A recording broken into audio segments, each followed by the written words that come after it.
Area 51 Nevada ఎడారిలోని groom lake అనే ఎండిపోయిన సరస్సు ప్రాంతంలో ఉంది. ఈ ప్రాంతం ఫ్లాట్గా ఉండటం వల్ల టెస్ట్ రన్వేలకు చాలా అనుకూలంగా మారింది. దీనిని 1955లో అప్పటి అమెరికా అధ్యక్షుడు ఐసెన్హోవర్ ఉత్తర్వుల మేరకు రహస్య ప్రాజెక్టుల కోసం కేటాయించారు. ప్రధానంగా హై ఆల్టిట్యూడ్ రికగ్నైజెన్స్ విమానాల అభివృద్ధి కోసం ఇది ఉపయోగించారు. దీని అధికారిక పేరు వాటర్ టౌన్, కానీ ఇంజనీర్లను ఆకర్షించడానికి పారడైజ్ ర్యాంచ్ అనే పేరుతో పిలిచేవారు. ఈ స్థావరం మొదట U-2 స్పై ప్లేన్ పరీక్షల కోసం నిర్మించబడింది. ఇది కోల్డ్ వార్ సమయంలో అత్యంత కీలకమైన ప్రాజెక్టుగా మారింది. ఇక్కడ ప్రపంచంలోనే అత్యంత పొడవైన రన్వేలు ఉన్నాయి. అడ్వాన్స్ విమానాలు టేకాఫ్ అవ్వడానికి ఎక్కువ దూరం అవసరమవుతుంది. U-2 విమానం 70,000 అడుగుల కంటే ఎక్కువ ఎత్తులో ప్రయాణించగలదు. అంత ఎత్తులో ఉండటం వల్ల గ్రౌండ్ డిఫెన్స్ సిస్టమ్స్ దాన్ని సులభంగా గుర్తించలేవు. అంత ఎత్తులో ఇంధనం మరిగిపోకుండా ఉండడానికి షెల్ కంపెనీ LF-1A అనే ప్రత్యేక ఇంధనాన్ని అభివృద్ధి చేసింది. ఇది లో టెంపరేచర్లో కూడా స్టేబుల్గా పనిచేసేలా డిజైన్ చేశారు. జేమ్స్ బేకర్ రూపొందించిన కెమెరా 70,000 అడుగుల నుండి భారీ విస్తీర్ణాన్ని ఒకే ఫ్రేమ్లో క్యాప్చర్ చేయగలదు. బరువు తగ్గించడానికి విమాన నిర్మాణాన్ని చాలా సింపుల్గా ఉంచారు. వింగ్స్ మరియు టేల్ సెక్షన్ను తక్కువ ఫాస్టనింగ్ పాయింట్స్తో అమర్చారు. దీనికి బైసికిల్ ల్యాండింగ్ గేర్ ఉంటుంది, అంటే 2 ప్రధాన చక్రాలతోనే ల్యాండింగ్ సిస్టమ్ పనిచేస్తుంది.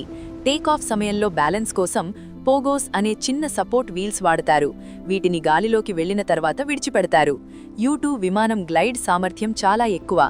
ఇంజిన్ పవర్ లేకున్నా చాలా దూరం గాలిలో తేలుతూ కదులుతుంది. A-12 ఆక్స్కాట్ విమానం మ్యాక్ 3 కంటే ఎక్కువ స్పీడ్ చేరగలదు. ఈ విమానాన్ని తయారు చేయడానికి టైటానియం వాడారు.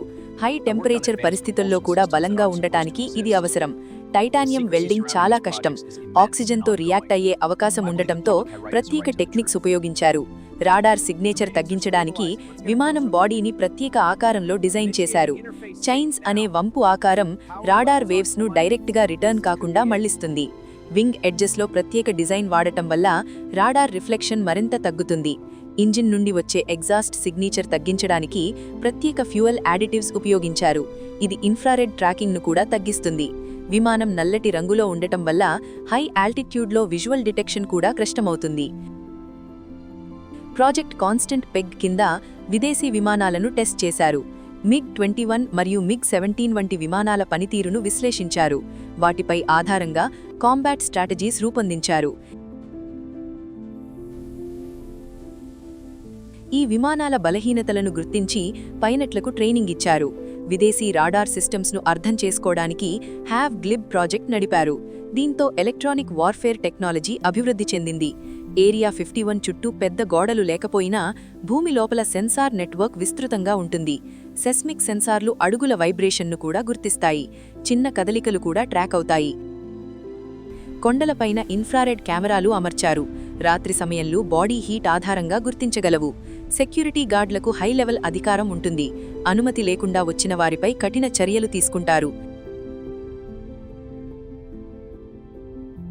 ఇక్కడ పనిచేసే గార్డ్లను క్యామో డ్యూడ్స్ అని పిలుస్తారు. వారు సాధారణంగా గుర్తు తెలియని వాహనాల్లో తిరుగుతారు.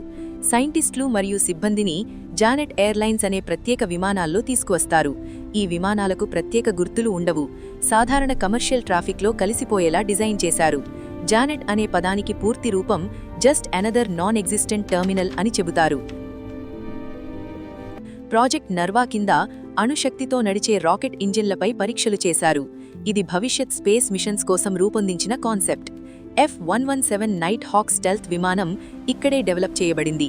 రాడార్ వేవ్స్ను డిఫ్లెక్ట్ చేసే ఫెసెటెడ్ డిజైన్ వాడారు. దీంతో రాడార్ క్రాస్ సెక్షన్ చాలా తగ్గింది. టాసిట్ బ్లూ అనే విమానం ద్వారా కర్వ్డ్ సర్ఫేస్ కూడా రాడార్ను తగ్గించగలదని నిరూపించారు. బర్డ్ ఆఫ్ ప్రే ప్రాజెక్ట్లో అడ్వాన్స్డ్ స్టెల్త్ షేపింగ్ టెక్నిక్స్ను పరీక్షించారు. RQ-170 సెంటినల్ స్టెల్త్ డ్రోన్ ఇక్కడే డెవలప్ చేయబడింది. ఇది రికగ్నైజెన్స్ మిషన్స్ కోసం వాడే యున్మాండ్ ప్లాట్ఫామ్. రాజ్వెల్ ఇన్సిడెంట్ వెనుక అసలు కారణం ప్రాజెక్ట్ మొగాల్ అనే హై ఆల్టిట్యూడ్ బెలూన్ ప్రోగ్రామ్ అని తర్వాత తెలిసింది.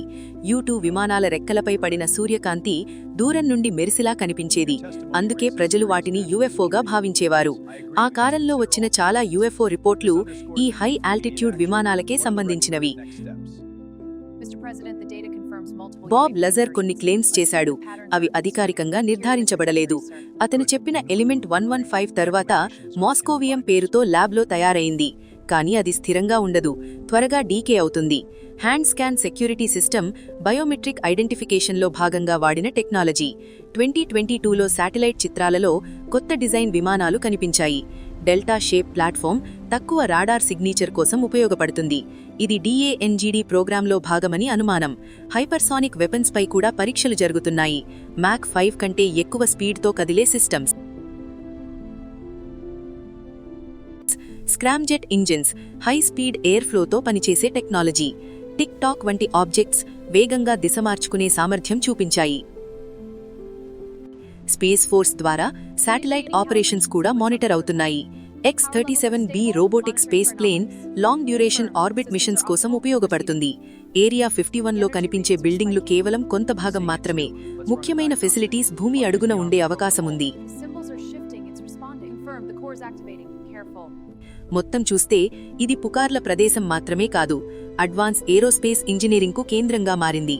ఇక్కడ డెవలప్ చేసిన టెక్నాలజీ ప్రపంచ విమానయాన రంగాన్ని మార్చింది. ఇలాంటి టెక్నికల్ విషయాలు మీకు నచ్చితే లైక్ చేయండి, షేర్ చేయండి. ఇంకా ఇలాంటి వీడియోల కోసం సబ్స్క్రైబ్ చేయడం మర్చిపోవద్దు.